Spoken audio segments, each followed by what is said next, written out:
Salut à tous, bienvenue dans cette nouvelle vidéo. On va évoquer l'actualité football du jour. On commence donc avec Milan Skriniar. Alors, d'après Fabrice Hawkins, la saison de Milan Skriniar pourrait terminer.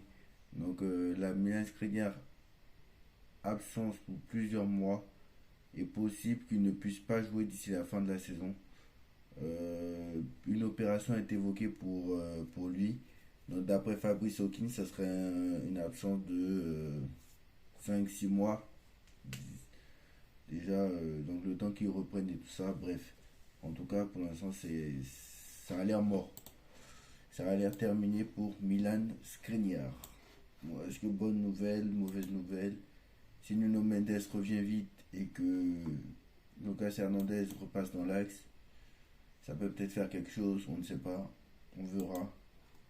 Pour l'instant, c'est Danilo et Marquinhos qui devraient être alignés. Danilo qui devrait prendre sa place. Ou peut-être Beraldo, qui sait. Qui peut être la surprise devant Danilo, donc on ne sait pas. Donc on verra comment ça se passera.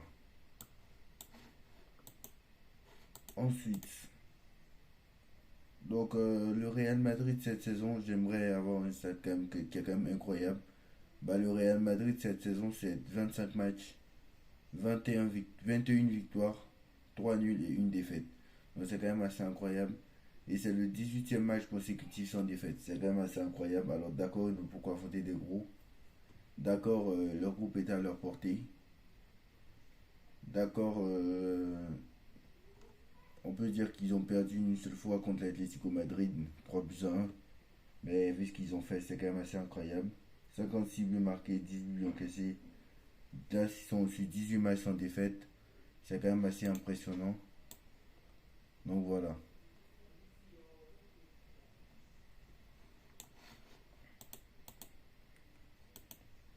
Donc on passe maintenant, on apprend aujourd'hui énorme information dans cette vidéo.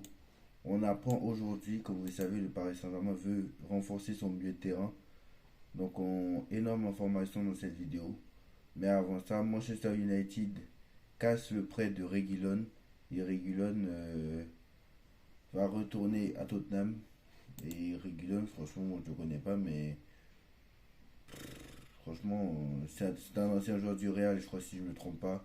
Et vraiment, le Real, c'est vraiment le meilleur club du monde. C'est-à-dire que quand le Real jette un joueur, c'est pas pour rien. Généralement, il ne se trompe pas. Quand le Real jette un joueur, ça veut dire qu'il n'est pas bon. Tout simplement. Quand Perez jette un joueur, c'est sûr qu'il n'est pas exceptionnel. Et ça se voit encore. Donc voilà. Maintenant, on va passer à l'information principale de cette vidéo. Bon, l'une des informations principales de cette vidéo, c'est le Paris Saint-Germain. D'après ESPN Brésil, le Paris Saint-Germain veut recruter Bruno Guimaraes et en fait même une priorité. Le club parisien devra néanmoins faire face déjà à deux obstacles. Le fait que Guimaraes soit la pièce maîtresse d'Eddie Howe à Newcastle, puisqu'il a été recruté à Newcastle dernièrement. Et deuxièmement, sa clause libératoire serait de 115 millions d'euros et la rivalité entre les deux principaux fonds d'investissement du football. Moi, honnêtement, Guimaraes, la priorité. Bon, mon avis sincère sur ça. Euh, Mon avis sincère sur ça. Bah pour moi c'est cher. Hum, C'est cher parce que c'est cher, voilà. C'est cher parce que franchement c'est 115 millions d'euros Bruno Guimaraes qui a fait seulement. Bon, il a fait de bons matchs contre le PSG, notamment en poule en Ligue des Champions. Je veux bien, mais pas 115 millions d'euros. 60 max, ça suffit. Même à la limite 4. Non, c'est trop. 115 millions d'euros. Pour moi, c'est vraiment. On va s'ardouiller là. 115. Je veux bien, mais pas 115 millions d'euros. Faut vraiment que ça baisse. Genre, max, on peut aller jusqu'à 80 si vous voulez. Même 70 max. Mais non, non, non, non. 115 millions d'euros, c'est trop. 115 millions, c'est trop. C'est beaucoup trop. Après, milieu de terrain, Guimaraes, je dis oui. Hein. Le joueur, je dis oui, mais le prix, c'est trop cher. C'est trop, trop cher. Voilà, après on voit que Luis Enrique maintenant commence à faire des choix forts. Hier, Ugarte était sur le banc, il n'avançait pas depuis quelques matchs. Il est sur le banc. Colomani Colomani et Ramos 85 et 90 sur le banc. Voilà, on voit qu'il commence à avoir des couilles et ça c'est pas mal déjà. Maintenant, on passe au dossier habituel de cette vidéo. Comme tous les jours, c'est le dossier Kylian Mbappé. Comme vous le savez, Kylian Mbappé, depuis 3 jours, est libre de négocier avec le club de son choix. Dans 6 mois, il sera en fin de contrat. Donc, Kylian Mbappé aurait fait une croix sur une prime de fidélité de 80 millions d'euros qu'il devait toucher le 1er septembre dernier. Donc, ça, c'est explique le Parisien. À cela s'ajouteraient d'autres émoluments. L'addition totale pourrait monter à près de 100 millions d'euros. Néanmoins, en cas de prolongation de contrat, Kylian Mbappé récupérait tous les bonus initialement prévus, plus une forme augmentation de prime à la signature. Donc, il aurait annoncé de renoncer à ses primes s'il part, mais s'il prolonge, il récupérait toutes les primes, plus la prime à la signature colossale. Donc, voilà. Donc, je pense que qui peut s'asseoir sur autant d'argent? Plus les raisons que j'ai déjà évoquées, on ne va pas se répéter. Donc les fans madrilènes, les passionnés sont plutôt d'accord avec lui, hein. Non, alors il a donné une interview. Il a donné une interview où il a dit récemment on a appris qu'il devrait. Alors la presse espagnole s'interroge. Donc hier soir, alors je ne suis pas sur le bon. Voilà, c'est bon. Hier soir, Kylian Mbappé est sorti du silence en zone mixte pour évoquer son avenir. Ces déclarations ne sont pas passées inaperçues en Espagne. Comme vous le savez, après le titre, hier soir, il a parlé en zone mixte et il a dit. Alors, hier soir, Kylian Mbappé a parlé à 2 reprises. La première fois a été sur la pelouse du Parc des Princes. L'attaquant de 25 ans a livré une prestation. Belle prestation face à Toulouse au Trophée des Champions. En effet, il était très souvent dans les bons coups et a marqué un but. Après s'être exprimé sur sur le rectangle vert, KM7 a pris la parole une deuxième fois en zone mixte face au micro tendu.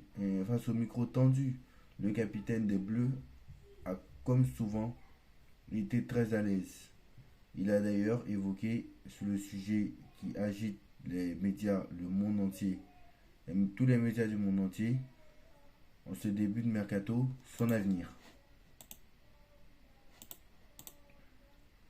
Donc sous contrat jusqu'en 2024, le footballeur tricolore est libre de négocier avec le club de son choix depuis le 1er janvier sans avoir de compte à rendre au Paris Saint-Germain. Donc questionné par les journalistes, il a déclaré, je cite, je suis très motivé pour cette année, c'est très important, on a des titres à aller chercher et on en a pris un. Je n'ai pas pris ma décision, je n'ai pas fait de choix, mais avec l'accord que j'ai passé avec le président cet été, peu importe ma décision, on a réussi à protéger l'ensemble des parties et préserver la sérénité du club pour les défis à venir. Ce qui, ce qui reste le plus important, on va dire que c'est secondaire. Bon, en gros, il nous dit juste que voilà, il nous dit rien en fait. Mais bon, tout ça c'est de la langue de bois.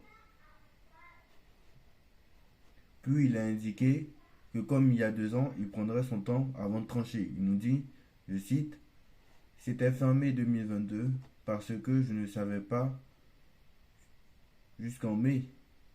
Si je sais ce que je vais faire, je ne vais pas traîner. Mais le plus important, c'est les titres. L'équipe et le groupe se tournent vers ça. Ma situation, personne n'en parle à l'intérieur du club. Ça n'intéresse pas grand monde. Alors, franchement, moi c'est de la langue de bois, hein. Bien sûr que ta situation, tout le monde en parle au vestiaire. Voilà, tout le monde en parle. D'ailleurs, son futur intéresse beaucoup de monde, hein, puisque surtout en Espagne, où son nom est lié au Real Madrid, malgré plusieurs échecs, les merengues sont toujours là, mais la presse ibérique a précisé que les merengues veulent des garanties. Donc moi je pense que c'est... D'accord, il dit ça, mais bon, pour moi c'est... Voilà, c'est anecdotique, voilà. Donc l'émission El Chiringuito TV, El Chiringuito TV est présentée par Joseph Pedrerol, hein, a évoqué le sujet KM7. Présent en plateau avec Présent en plateau, Thomas Roncero, journaliste pour AS, a été clair. Mbappé signe, sinon au revoir. Tu m'as fatigué. Comme lui, le présentateur vedette Joseph Pedrerol paraît lassé et, et défaitiste. Bon, il s'appelle écrire. Je crois que Madrid pourrait laisser tomber ce soir le cas Mbappé. Ils ne laisseront plus jamais plus Kylian diriger le temps à nouveau. Gucci a eu le même sentiment que lui. Je pense que Mbappé peut encore faire la même à Madrid. J'ai beaucoup de doutes sur sa venue.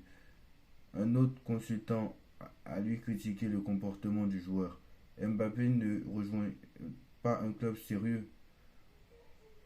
Un profil comme le sien ne peut pas arriver au Real Madrid. Bon, au moins ils sont honnêtes. Au moins ils sont honnêtes. Il y en a qui disent que voilà, oui. Au moins ils sont honnêtes. Bon, même les médias espagnols maintenant commencent à croire maintenant qu'il va prolonger au Paris Saint-Germain. Donc ça c'est déjà une bonne chose. Mais ils ont arrêté au moins de faire de la langue de bois, c'est déjà pas mal. Donc voilà. Même les médias espagnols maintenant commencent à croire maintenant qu'il va pas venir. Parce que moi, je veux bien que, voilà, on va pas évoquer les nombreuses raisons. Mais si vous voulez, je vais les répéter. On va pas évoquer les nombreuses raisons qu'on a déjà évoquées depuis pas mal de temps. Mbappé, c'est quoi? Son salaire actuel, c'est quoi? C'est 72 millions d'euros. 72 millions d'euros de salaire. Plus des primes de fidélité de 100 millions par saison. Il pourrait être augmenté en cas de prolongation. Donc, alors que le Real propose lui 35 millions d'euros max. D'ailleurs, c'est 25% brut, 35 millions brut, mais c'est 25 net. Je crois que c'est 26 millions d'euros net. Voilà, c'est 26 millions d'euros net. Voilà. Je l'avais vu, c'était 26 millions d'euros net par an. Et Pérez a dit qu'il ne veut pas aller au-delà de 26 millions d'euros net par an. Les droits d'image au PSG, il en a 100%. Au Real, il n'en a que 50 maximum. Et c'est le max qu'il avait fait pour CR7 Florentino Pérez en 2009 quand Ronaldo a signé. Ça, on va pas se répéter là-dessus. Donc 100% plus 50%, 26 millions contre 72. Tu ne peux pas réellement rivaliser. Plus les raisons qu'on a évoquées, au PSG, tu peux jouer les JO, alors qu'au Real, tu ne joueras pas les JO. Tu vas aller dans un club où à gauche, il y a déjà Vinicius Junior. Tu veux pas jouer en numéro 9. Donc, et en plus, le Real n'a pas besoin d'Mbappé sportivement. Alors que au Paris Saint-Germain, tu as ton côté tout seul. Et que d'ailleurs, comme on sait que tu es fiable et que tu te blesses quasiment jamais, bah, le seul qui peut jouer à gauche, entre guillemets, c'est Barcola. Mais bon, il peut jouer à droite aussi. Et qu'on sait très bien que toi, tu te blesses quasiment jamais. Donc, tu es toujours là. Euh, Troisième raison, première raison, le salaire. Deuxième raison, les JO. Troisième raison, le sportif. Quatrième raison, à le Real, pour aller gagner une 15e Ligue des Champions. Le Real a déjà sa grande histoire. Liverpool aussi a déjà sa grande histoire, puis on a appris que Liverpool est sur le coup. Mais Liverpool a déjà sa grande histoire. Paris n'a pas vraiment une grande histoire. Sachant que tout le monde retiendra ton nom si tu gagnes la Ligue des Champions et que tu fasses gagner ton équipe. Regardez, Haaland, il a marqué, tout le monde a retenu son nom. Il a marqué déjà l'histoire de la meilleure buteur de l'histoire de la Première Ligue sur une saison, l'année dernière. Donc voilà. Donc tout le monde a retenu son nom. Voilà, donc c'est pareil au Paris Saint-Germain. Tu peux déjà devenir. Hier, tu es devenu meilleur buteur de l'histoire au Parc des Princes. Tu peux devenir meilleur buteur de l'histoire de la Ligue 1. Tu es déjà meilleur buteur de l'histoire du club. Donc voilà, il y a beaucoup de choses que tu peux encore franchir. Donc voilà, on va pas se répéter. Donc voilà, je pense que ils iront sur Haaland. C'est clair, net et précis. Voilà. Déjà clair, net et précis. Donc voilà, plus au PSG, il est le roi, il a amené tous ses copains, donc je vois pas pourquoi il va virer Neymar, il va virer Messi, il va virer les Sud-Américains pour faire venir les Français et il ne va pas prolonger. On ne voit pas pourquoi il ne va pas le faire. À quoi ça sert? Donc voilà. En plus, il a demandé un grand coach. Il a eu, en guillemets, on va dire que Luis Enrique est un grand coach, alors que vraiment, il ne l'est pas vraiment. Mais bon, on va dire que voilà. Mais Liverpool serait prêt à donner aussi la même chose. Sauf que faut voir si Liverpool joue la Ligue des Champions. Après, c'est bien parti, hein, attention. C'est bien parti pour cette saison parce que Liverpool l'année dernière ne s'est pas qualifié pour la Ligue des Champions, mais la première ligue n'est pas aussi compétitive et la première ligue c'est pas la Liga. On sait que le Real tous les ans ils seront en Ligue des Champions alors que pas forcément le cas de Liverpool. C'était le bon. Ils l'ont fait ces 5 dernières saisons mais bon. L'année dernière ils ne l'ont pas fait. Bon cette année ils sont bien partis. Mais bon, mais de toute façon, je pense que même Liverpool ne va pas rivaliser avec ce salaire-là. Et Liverpool a déjà sa grande histoire. Comme vous savez, ils ont 6 Ligues des Champions. Je ne pense pas du tout voir Mbappé aller à Liverpool. Voilà. Donc voilà. Dites-moi en commentaire ce que vous en pensez. On like, on partage, on commente, on s'abonne. Alors, ah oui aussi, quand même, j'aimerais féliciter Luis Enrique qui a eu les couilles quand même, même si c'est osé, hein, mais il a quand même les couilles de mettre Colomani hier et Gonzalo Ramos hier sur le banc. Colomani et Ramos, c'est 180 millions d'euros. Il a mis 180 millions d'euros sur le banc. Et hier, ça a porté ses fruits. Donc peut-être qu'il va falloir continuer à les mettre sur le banc maintenant. Parce que hier, j'ai vu une bonne prestation de Barcola. J'ai vu une bonne prestation de Barcola. J'ai vu même Asensio. Franchement, Ramos et Colomani, voilà. 180 millions d'euros sur le banc, peut-être qu'il va falloir continuer comme ça pour les faire réfléchir. Donc voilà. Dites-moi en commentaire ce que vous en pensez. On like, on partage, on commente, on s'abonne. On se retrouve très vite pour une nouvelle vidéo. Tchuss.